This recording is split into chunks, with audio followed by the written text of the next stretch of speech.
La radio qui donne la parole à ceux qui ne l'ont pas. Estás escuchando Radio Objective, la radio del milenio.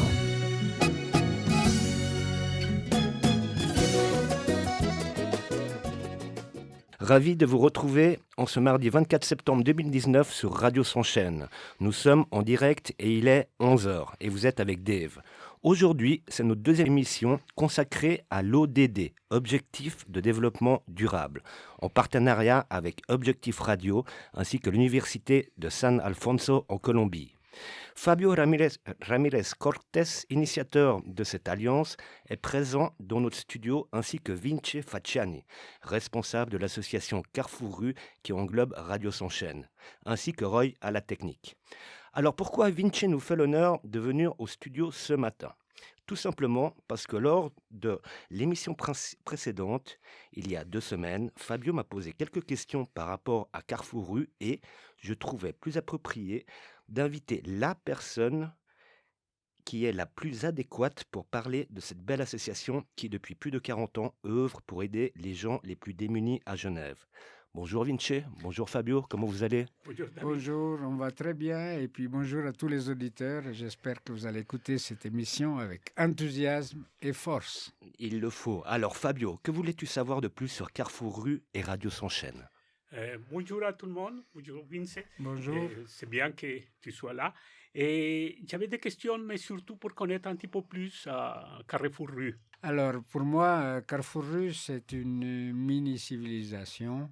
Pourquoi mini-civilisation qui n'est pas en dehors de la société, mais mini-civilisation parce qu'on traite de tout. C'est-à-dire qu'on a du logement, on a un centre d'hygiène, un restaurant gratuit, tout est gratuit bien sûr à Carrefour Rue. On a Radio S'enchaîne, on a La Feuille de Trèfle qui est un journal de rue où les vendeurs vendent le journal à la criée. On a une galerie d'art, on a une salle de spectacle à la fois de poésie, de concerts et de contes. On a aussi un magasin de jouets. On a même un centre de vacances pour sans-abri. Parce qu'être sans-abri, c'est vraiment très fatigant. Et donc, ils ont aussi le droit à faire une petite vacance. Et puis, on a ça aussi. Puis, on a aussi des projets comme les studios mobiles, donc qui sont vraiment importants. C'est des petits villages à partir de containers maritimes où il y a tout l'indispensable pour y vivre. Et évidemment, c'est des logements relais pour aller ailleurs. Puis, il y a bien sûr notre foyer, notre navire foyer pour sans-abri qui se trouve à la Coulou, à la rue de la Coulouvronnière. Et puis, je ne sais pas, on a fait tellement de choses qu'on s'y perd. Ah oui, on a les tricoteuses du cœur, on a... Bon, je ne sais même plus. Tellement on fait de choses. Mais ce qui est intéressant, c'est de savoir que le plus important, ce n'est pas de réinsérer les personnes. Nous détestons d'ailleurs ce terme. Mais ce qu'on veut simplement donner le goût à la vie, que toutes les vies ont le droit d'exister. Et certains, c'est des vies comme ça, peut-être une petite vie, mais une petite vie a une valeur aussi grande que, soi-disant, une grande vie. Voilà, ça c'est un peu le rapport général par rapport à Carrefour Rue. C'est aussi... là où il y a un peu de terre favorable, n'importe quelle fleur ou n'importe quelle petite herbe peut pousser. Voilà, en gros, qu'est-ce qui est Carrefour Rue. Merci. Et un des problèmes des associations à Genève, et je pense partout au monde, c'est le problème des financements. Est-ce que vous savez ce problème? Ou ici, il n'y a pas le problème pour trouver l'argent et... Aucun problème. Non, c'est pas qu'il y a aucun problème, c'est que ça fait plus de 50 ans qu'on existe, donc évidemment, on est très connu sur la place. Noël Constant, qui est le président, est connu comme un loup blanc, comme on dit. Et donc, nous avons effectivement quelques subventions, disons 40-45% de subventions, mais tout le reste, c'est des donateurs. Et les donateurs sont innombrables. Parfois, ma foi, ils donnent pendant 3 ans, puis après, ils ne donnent plus. Il faut qu'on recommence ailleurs, etc. Mais c'est même pas du travail, c'est du plaisir, c'est des rencontres. Parfois, un donateur, on rencontre quelqu'un dans la rue et puis il dit oui, mais ça m'intéresse, on peut se voir, et puis voilà, c'est parti, et puis on arrive à faire toutes nos activités. Ça ne veut pas dire qu'on a un excès d'argent, pas du tout, mais on arrive tout juste à boucler le compte à chaque année. Et ça, c'est quand même merveilleux. Ce qui est important, c'est que nous sommes seulement 6,25, si on compte les pleins temps, à tout gérer, y compris l'administration et le secrétariat. Et ça veut dire que l'argent, il va vraiment là où il doit aller, c'est-à-dire pour les personnes ou sans-abri ou démunies et dans la plus grande précarité. C'est très bien les choses que vous faites. Et moi, j'avais une question la dernière fois qu'on avait parlé à David. C'était le projet que vous avez des vacances, les gens qui peuvent pas partir, je ne sais pas, en Espagne, en Portugal, en France, en vacances, mais que vous savez l'endroit que les gens y vont là-bas pour faire ces vacances, que c'est tout près de Genève. Est-ce que vous pouvez nous parler de cette partie? Alors oui, ça s'appelle le hameau des cheminots. Pas les cheminots, c'est des cheminots, pas les cheminots des chemins de fer, mais même si c'est des wagons d'ailleurs, c'est des wagons de chemin de fer, et les cheminots, c'est ceux qui voyageaient autrefois, commerçants d'une colline à une autre, et puis ils cheminaient en fait. Et se trouve à Bernay, dans la commune de Bernay. Et puis, c'est un petit village de vacances où il y a tous les jeux aussi. Il y a la pétanque, bien sûr, parce que ça, c'est le sport national ou international. Oui. Et puis, bien sûr, on peut s'amuser. On prépare à manger. On fait vraiment... L'idée, c'est qu'on puisse passer, comme tout le monde, d'une semaine, un week-end, un mois. Pas plus qu'un mois si possible, parce que c'est faut que d'autres en profitent. Et puis, ça fait beaucoup de bien des gens de sortir de cette rue qui est vraiment harassante. Si vous avez connu une fois quelqu'un sans-abri vraiment, au plus profond de lui, vous apercevez que la vie est en train de le tuer à petit feu, et parce que c'est totalement insupportable. Même les animaux, ils ont un terrier. Et puis, un être humain qui n'a pas de maison, c'est intolérable. Et c'est une injustice qui fait qu'on continue à lutter contre cette injustice, mais nous ne sommes pas aigris. Nous continuons à garder l'enthousiasme pour pouvoir communiquer un petit bout du goût à la vie qui est nécessaire pour tout le monde. Et un autre projet que j'ai trouvé très intéressant, que quand je suis arrivé ici et je me suis approché de vous, c'est le projet que vous avez derrière la gare pour les personnes qui sont rien à manger et qui peuvent manger à midi. Est-ce que vous pouvez nous parler de combien de personnes vont Oui. tous les jours là-bas, si c'est le matin et le soir, ou c'est que le Alors, midi? c'est tous les jours, sauf le lundi, et pas tous les dimanches. Mais disons, c'est à 11h, et ça s'appelle le Jardin de Montbriand. Il se trouve aux 3 rues de Montbriand, c'est vraiment derrière la gare. Et nous faisons des menus bien complets et puis bien, pas seulement nourrissants, mais liés à la santé quand même. Et puis, c'est entre 200 et 250 personnes par jour, ce qui est quand même... bien sûr, si on regarde toutes les associations à Genève, peut-être il y a 1200 personnes qui sont nourries par toutes les autres associations, mais nous faisons notre part. Et puis, je pense que les gens sont contents de venir manger quelque chose de complet, c'est-à-dire entrée, dessert. Vraiment, c'est quelque chose de bien, quoi. Mais c'est aussi un lieu d'accueil, au fait, où les gens viennent aussi pour rencontrer d'autres gens. Bon, l'accueil est bref, tu as raison, mais c'est surtout que les gens ont besoin d'avoir un rendez-vous dans la journée. Alors, un rendez-vous, certains n'ont peut-être même pas peut-être trop faim, mais ils viennent pour dire, tiens, je vais là-bas à 11 heures, comme ça. Avoir un rendez-vous dans la semaine, c'est dire on fait encore partie de l'humanité. Moi, je trouve excellent les choses que vous faites. Et moi, en tant que Moi aussi. représentant de l'association Aidez-nous à aider, vraiment, pour moi, chapeau. C'est vraiment très intéressant. En plus, que moi, en tant qu'étranger, bon, j'ai la double nationalité, mais je suis d'origine étrangère, je trouve que ça, c'est magnifique. Parce que pour moi, il n'y avait pas la pauvreté en Suisse. Mais maintenant que vous racontez tout ça, je trouve que c'est vraiment magnifique, la labor. Félicitations. Merci. Mais la Suisse, elle cache bien les choses, en particulier à Genève, qui est calviniste. Et puis donc, les pauvres, on les cache, on les met comme sous le tapis. Quand on n'a pas envie de faire la poussière à la maison, on cache la poussière sous le tapis. Et puis, voilà, ce qui importe, d'abord, je voulais corriger un peu une chose, c'est que tout le monde est un étranger dans ces terres et tout le monde ne l'est pas. Donc, on n'en a pas tellement quelque chose à voir de si on est étranger ou pas. On est quelque part dans le monde et on est tous des citoyens du monde.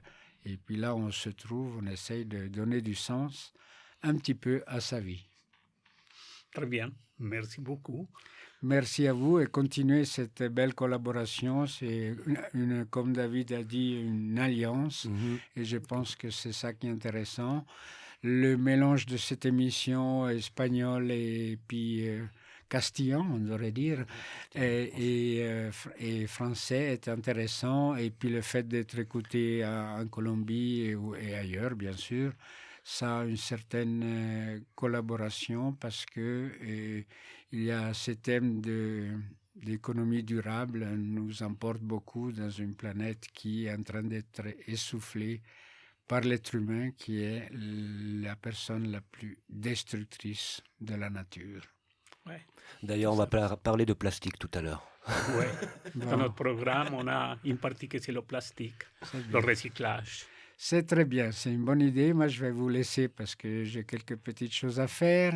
Ça m'arrive de temps en temps Je travaille jamais, mais je m'amuse beaucoup. C'est surtout quand tu travailles pas que ça t'arrive pas, Voilà. surtout, oui. Merci beaucoup, Vinci. Et continuez cette belle Merci. émission. Et puis, merci aux auditeurs de l'écouter avec attention parce qu'on y apprend toujours quelque chose. Et puis, voilà, c'est en plus sympathique. Sauvons la planète.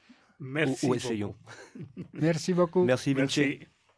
Et je vous montre la bouteille parce que c'est la base de notre projet aujourd'hui, c'est parler du plastique. D'accord. Peux-tu juste, parce que vu qu'on a la radio, peux-tu juste décrire ta bouteille? Qu'est-ce que c'est? Voilà, ça c'est une bouteille de PET qu'on utilise beaucoup. D'un litre et demi, là, plus ou moins? Oui, à peu près, oui.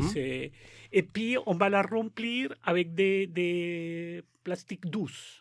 C'est le plastique qu'on trouve, que les magasins, ils donnent dans les magasins. Donc les sacs plastiques. Les sacs en plastique. Et l'idée, c'est de remplir cette bouteille. Et cette bouteille, on peut le faire un traitement et que ça devienne du bois plastique. D'accord, donc reconvertir, donner une deuxième vie au plastique, au fait. Voilà, c'est ça. Donner une vie. Et en plus, on arrête le processus parce que pour le PET, c'est des milliers d'années pour le détruire. Pour qu'il s'élimine dans la nature, au fait. C'est ça, pour l'éliminer, c'est très compliqué. Mais qu'est-ce qu'on peut faire alors avec le PET, concrètement? Concrètement, on va faire appel aux écoles, par exemple, parce qu'il y a une partie importante, c'est que les enfants ils commencent à regarder comment on peut aider d'une façon très simple.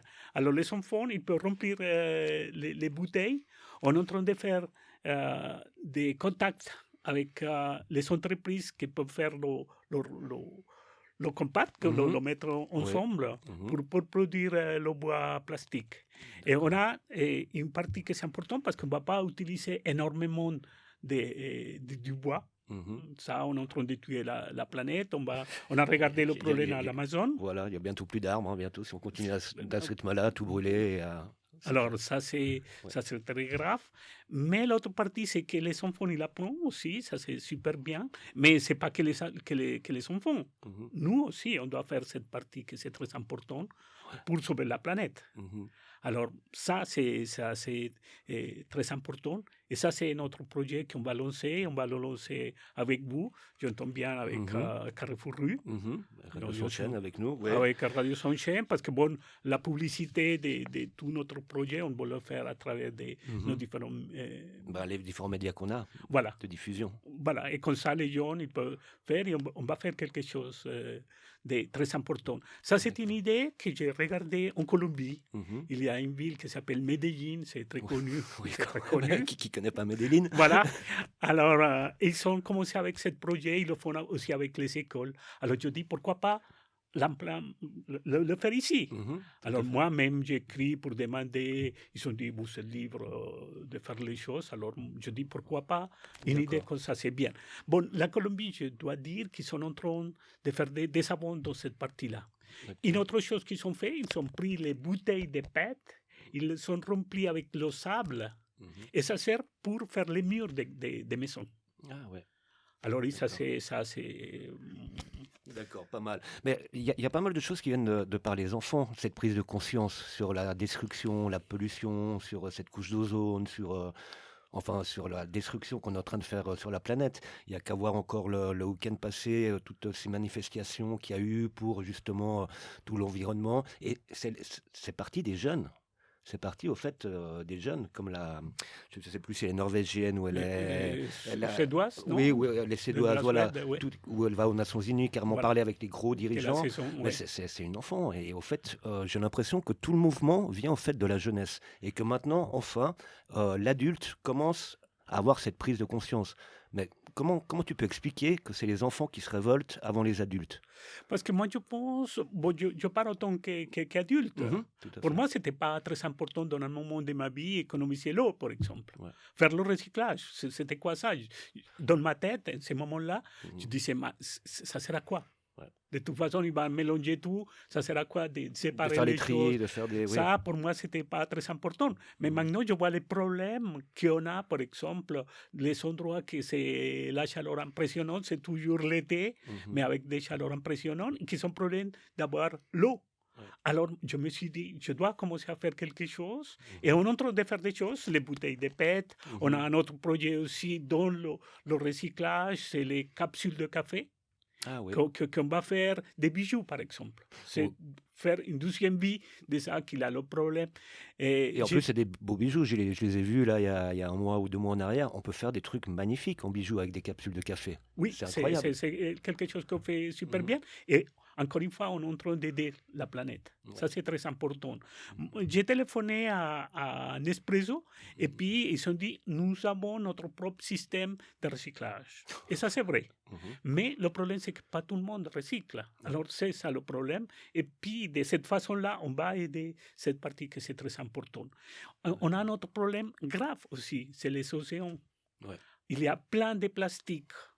C'est une vraie poubelle, il paraît. C'est une vraie poubelle. D'ailleurs, en plus, j'ai vu qu'actuellement, il y a pas mal de navires qui commencent à être construits.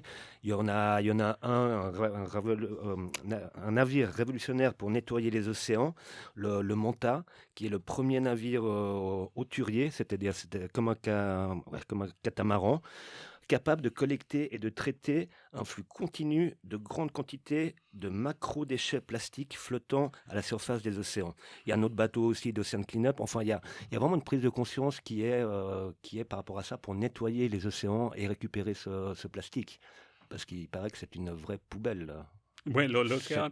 J'ai lu 270 000 tonnes de plastique dans les océans qui sont en train de tuer les animaux. C'est les conséquences, c'est ça. On a des espèces qui disparaissent quasiment chaque jour. Des espèces de poissons, des espèces marines. Et pourtant c'est la base. L'eau, c'est la base. La mer, les océans, c'est la base de notre mère-terre. Ouais. C'est incroyable. Donc il y a aussi cette prise de conscience pour enfin nettoyer les océans. Mais est-ce qu'il n'est pas trop tard ? Je ne sais pas, mais si on continue dans cette voie, on va trouver plus de plastique que des autres choses dans la mer. Ouais. Alors ça, c'est très grave. On pourra bientôt plus se baigner dans la mer. Voilà, c'est ça.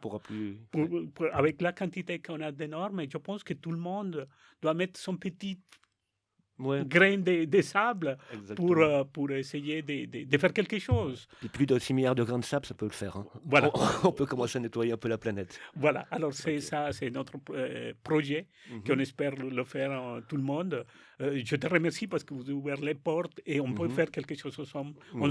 que ça c'est super bien. Mhm, ouais. On n'a pas la solution complète, Non. mais on arrive à faire Petit des à petit, petites choses. petit à Voilà, petit, on avance. voilà. C'est ça. Ça c'est notre idée et votre idée aussi. Ça c'est super bien. L'espoir fait vivre. Donc on y Voilà. va, on y croit. Voilà, voilà, merci. Maintenant, je vais continuer avec la partie espagnole parce que comme on a parlé, c'est bilingue, c'est français-espagnol, on a fait déjà la partie française. Oui. Et puis maintenant on va faire la parte española. Producción mundial del plástico. La pregunta es, ¿cuánto plástico se produce en el mundo? La respuesta es 359.000 millones de toneladas por año. La producción mundial del plástico alcanzó un nivel récord de 359.000 millones de toneladas en el año anterior, en el 2018. Es el equivalente de 11.38 toneladas por segundo. El país que produce más plástico en el mundo es la China. Produce 108 millones de toneladas anuales, seguido por los Estados Unidos, muy de cerca en un 20%.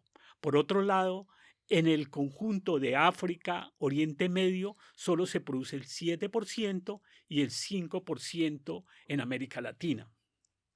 Sin embargo, la producción de plástico en Europa disminuye en el 2018, con un descenso del 4.3%. Este consumo tiene la tendencia a aumentar en 0.4%. Estamos hablando de este año, 2019. Según un estudio de la Universidad de Santa Bárbara en California, en el 2017 se produjeron 9.100 millones de toneladas en todo el mundo hasta la fecha. Se espera que la producción de plástico aumente en 28.700 millones de toneladas para el 2050. Y en 13.200 millones de toneladas acaben en el medio ambiente o en los océanos. Según la Fundación Ellen MacArthur, si no se hace nada en las próximas 3 décadas, los océanos contendrán más plástico que peces. ¿Cuánto plástico hay en los océanos?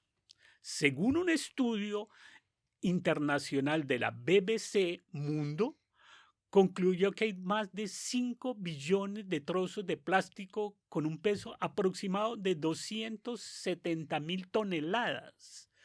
Esto podría equivaler a 270.000 autos, teniendo en cuenta que el peso promedio de un carro es de 1 tonelada. Esta cifra, que podría equivaler a 270.000 autos, teniendo en cuenta que el peso promedio de un carro es de 1 tonelada. Es muy superior a la estimada hasta ahora. Los investigadores estudian las 5 corrientes subtropicales principales conocidas como remolinos o giros, donde se acumulan grandes objetos plásticos y luego se deshacen en pequeñas partículas. El volumen del plástico proviene de productos como envases de bebidas y comidas. El cálculo fue elaborado gracias a 24 expediciones oceánicas realizadas a lo largo de 6 años. Este es un estudio que han hecho durante 6 años. Consumo europeo de plástico. En tercer lugar, tenemos a Francia, consumidor de plástico en Europa. De hecho, los franceses consumen el 9.6% de los plásticos vendidos en Europa. Este volumen solo es superado por Alemania, 24.9%, y de Italia, 14.3%. Paso a comentarles sobre el proyecto que tenemos de botellas plásticas, en el cual es un proyecto que lo podemos realizar entre todos. Este es un proyecto que podríamos todos colocar un pequeño granito de arena para que lo saquemos adelante. La iniciativa es transformar el plástico, las botellas de PET y el plástico dulce que llaman, en madera en madera plástica. El proyecto también tiene como objetivo mejorar las condiciones de vida y de trabajo de las personas que se encuentran en situaciones precarias. Vamos a comenzar en Ginebra, estamos acá y vamos a hacerlo de esa manera. El proyecto. Ayúdanos a ayudar que la organización que represento quiere realizar un modelo ya exitoso en Medellín, Colombia, construyendo una planta para transformar desechos plásticos en madera plástica. El objetivo principal es preservar el ecosistema suizo en la región de la Gran Ginebra. También incluimos ahí la parte francesa lo que incluye la Gran Ginebra. Los residuos plásticos ofreciendo una alternativa más sostenible a la madera. O sea, vamos a consumir menos madera produciendo la madera plástica. El proyecto está diseñado para servir como un modelo de negocio ecológico y una economía circular, demostrando su capacidad de ser autosuficientes y rentables a la vez que respetamos el medio ambiente. No solo la población en condiciones de miseria se verá involucrada en el inicio de la cadena de valor a través de sus campañas de sensibilización, sino que también se beneficiarán del producto final de los que están trabajando en esta planta de reciclaje. Este proyecto es una parte social que va a ayudar de una parte al ecosistema, como ya lo decía anteriormente, y de la otra parte a las personas que están en condiciones que no logran conseguir un trabajo. Esta es nuestra idea. Estamos trabajando de una manera bastante fuerte y agradecemos la colaboración de Carrefour Rue. Agradecemos también la colaboración de Radio Sonchen, que nos ha permitido poder hablar de estos proyectos. Muchísimas gracias. De nada, un placer. Estás escuchando Radio Objective, la radio del milenio.